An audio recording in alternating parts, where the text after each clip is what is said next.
கடந்த ஆண்டு தேசிய மற்றும் மாகாண இடைமாற்ற கொள்கைகளுக்கு முரணாக சேவையின் தேவை கருதிய இடமாற்றம் என 2025 வடமாகாண கல்வி திணைக்களம் வழங்கிய 290 அளவிலான ஆசிரியர்களுக்கான இடமாற்றத்தை யாழ் மேல் நீதிமன்றத்தில் வழக்கு தாக்கல் செய்யப்பட்டதைத் தொடர்ந்து வடமாகாண கல்வி திணைக்களம் மீளப்பெற்று கொண்டது.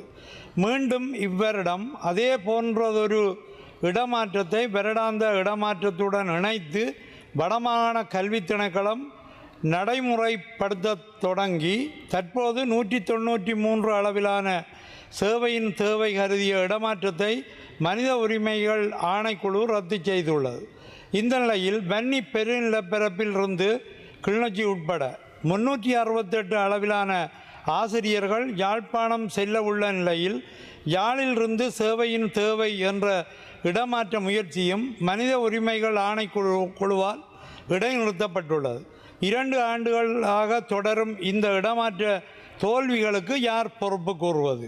போதியளவு ஆசிரியர் இன்றி கல்விக்கான சம அணுகல் மறுக்கப்படும் எமது பிரதேச மாணவர்களுக்கு யார் வகை கூறுவது? இவ்வாறான ஒரு முறைகேடாகும் சேவையின் தேவை அடிப்படையிலான இடமாற்றத்தை ஆசிரியர்கள் மீது திணித்தது ஏன்? பேரவை தலைவர் அவர்களே, உறுப்பினர் அவர்களே, இந்த நாட்டின் பிரதமர் அவர்களே, கல்வியில் சம அணுகலுக்கான தொடர்ந்து பசித்திருக்கும் எமது பிள்ளைகளுக்கு உடனடி தீர்வை தாருங்கள் என்று பணிவாக கேட்டுக்கொள்கிறேன். அடுத்து இன்றைய விவாதத்துக்கு வருகின்றேன். உள்நாட்டரசிறை திருத்தச் சட்டம் மூலம் சமூக பாதுகாப்பு உதவுதொகை அறவீடு ஆகியவற்றின் 2ஆம் மதிப்பீடு மற்றும் செயல் நுணுக்க அபிவிருத்தி கருத்திட்டங்களின் சட்டத்தின் கீழ் ஒழுங்கு விதி, விளையாட்டில் ஊக்கு பதார்த்த பயன்பாட்டுக்கு எதிரான சமபாய சட்டத்தின் கீழ் ஒழுங்கு விதிகள், இலங்கை மத்திய வங்கி சட்டத்தின் கீழ் விதிகள் அங்கீகரிப்புக்குமான இன்றைய விவாதத்தில் மட்டுப்படுத்தப்பட்ட நேர ஒதுக்கீடு காரணமாக விளையாட்டில் ஊக்கு பதார்த்த பயன்பாட்டுக்கு எதிரான சமவாய சட்டத்தின் கீழ் உள்ள ஒழுங்கு விதிகள் தொடர்பில் சில கருத்துக்களை இப்பேரவையில் பதிவு செய்கின்றேன். இலங்கையில் வாழும் இளையோர் மற்றும் விளையாட்டுகளின் ஒழுக்கவியலை மேலும் செப்பனிடும் வகையில் மேற்படி ஒழுங்கு விதிகள் கொண்டு வரப்படுகின்றன. நாட்டின் நலன் கருதி மேற்கொள்ளப்படும் செயல் திட்டங்கள் எப்போதும் வரவேற்புக்குரியன. ஆனால் எம்மிடம் எப்போதும் எஞ்சுகின்ற முதன்மை கேள்வி, தீவளாவிய சமத்துவ நிலை ஏன் கொள்கை முன்வைப்புகளிலும் நடைமுறைகளிலும் கருத்தில் கொள்ளப்படாதுள்ளன என்பதே. விளையாட்டில் ஊக்கு பதார்த்த பயன்பாட்டுக்கு எதிரான சமவாய சட்டத்தின் கீழ் உள்ள தடை செய்யப்பட்ட ஊக்கு மருந்துகள் தொடர்பான பன்னாட்டு நியமங்களுடன் இலங்கை ஒத்திசைவது வரவேற்புக்குரியது.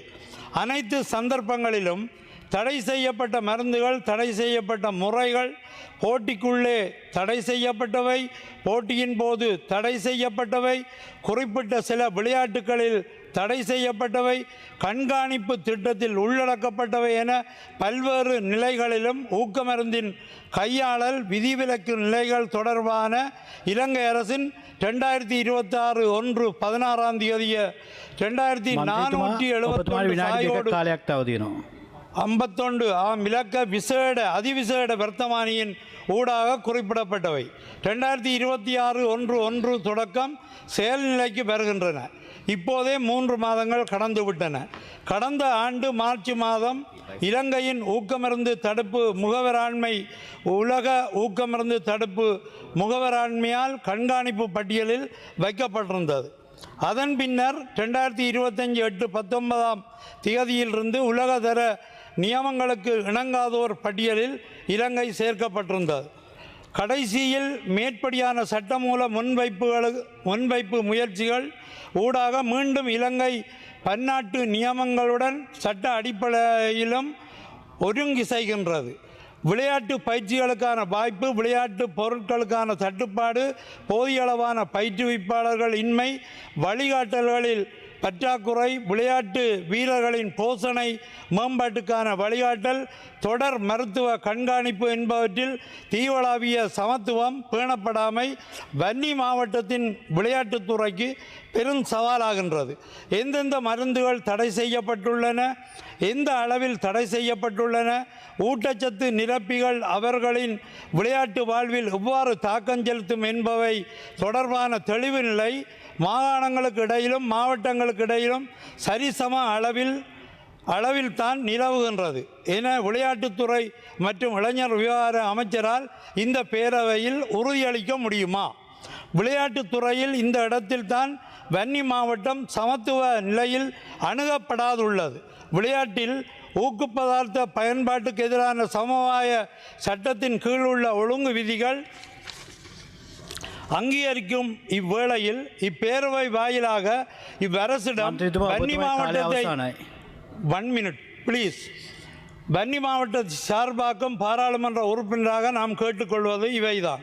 மேற்படி சுற்றறிவு அறிக்கைக்கு அமைவாக போதிய அளவான விழிப்புணர்வை மாவட்டந்தோறும் விளையாட்டு வீரர்களுக்கும் பாடசாலை மாணவர்களுக்கும் வழங்குங்கள். போதிய அளவு விழிப்பூட்டல் இன்றி ஒழுங்கு விதிகளை நடைமுறைப்படுத்தும் போது விளையாட்டு வீரர்கள் பாதிக்கப்படும் நிலை காணப்படலாம். அனைத்து மாவட்டங்களிலும் கட்டாய ஊக்குமருந்து தடுப்பு விழிப்புணர்வு நிகழ்ச்சி திட்டங்களை ஏற்படுத்துங்கள். ஏனைய மாவட்டங்களைப் போன்று முல்லைத்தீவு மாவட்டமும் விளையாட்டுத்துறையில் சமத்துவ அடிப்படையிலான அணுகலை பெறும் வகையில் வளங்களை ஒதுக்குங்கள்.